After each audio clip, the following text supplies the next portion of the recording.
राधे प्यारे भक्तों, आज जो प्रश्न आया है वह केवल एक परिवार का नहीं है, बल्कि भारत के करोड़ों घरों के मन में बैठा हुआ है।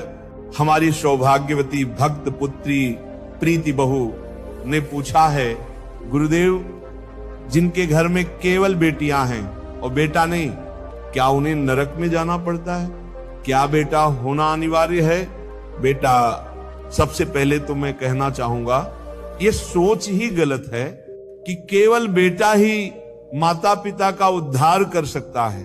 बेटा और बेटी दोनों एक ही मां के हृदय से निकले हैं। एक को बेटा कहो, एक को बेटी कहो, लेकिन दोनों में वही रक्त, वही संस्कार, वही प्रेम बहता है। शास्त्र में लिखा है, सतपुत्र समा कन्या यदि पात्र प्रदीते, अर्थात यदि बेटी को योग्य धर्म मार्गी संस्कारवान वर को दिया जाए तो वह 100 बेटों के बराबर होती है। प्यारे भक्तों, मिथिला के महाराज जनक जी का नाम आज तक क्यों अमर है? क्या उनके बेटों के कारण? नहीं, उनकी पुत्री सीता माता के कारण, जिन्हें जग जननी जानकी कहा जाता है।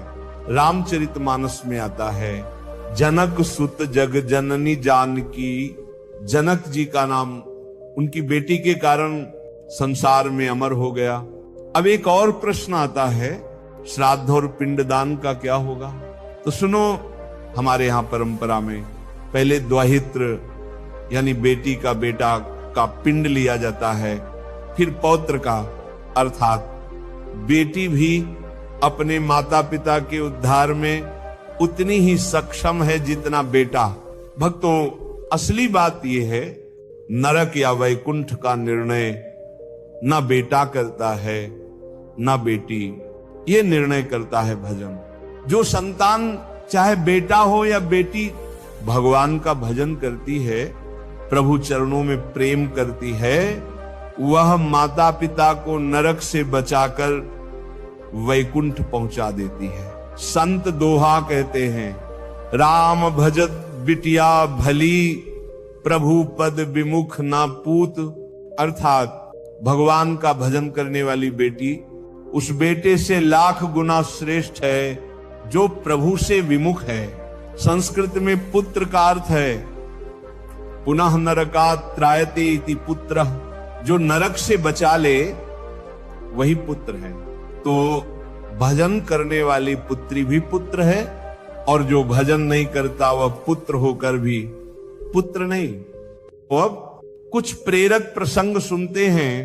पहला प्रसंग जनक और सीता का।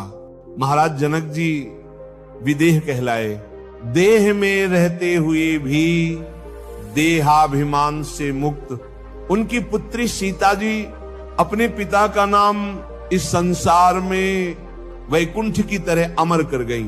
आज भी कोई जनक जी का नाम ले तो सीता पिता जनक कहे बिना नहीं रहता। दूसरा प्रसंग सावित्री का।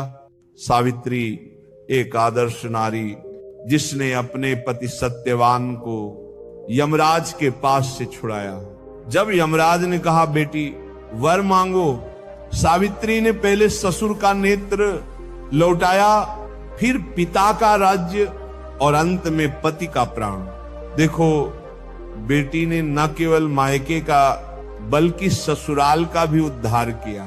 तीसरा प्रसंग मीराबाई का। राजघराने में जन्मी मीरा अपने मायके और ससुराल दोनों जगह भक्ति का प्रकाश फैलाने वाली थी।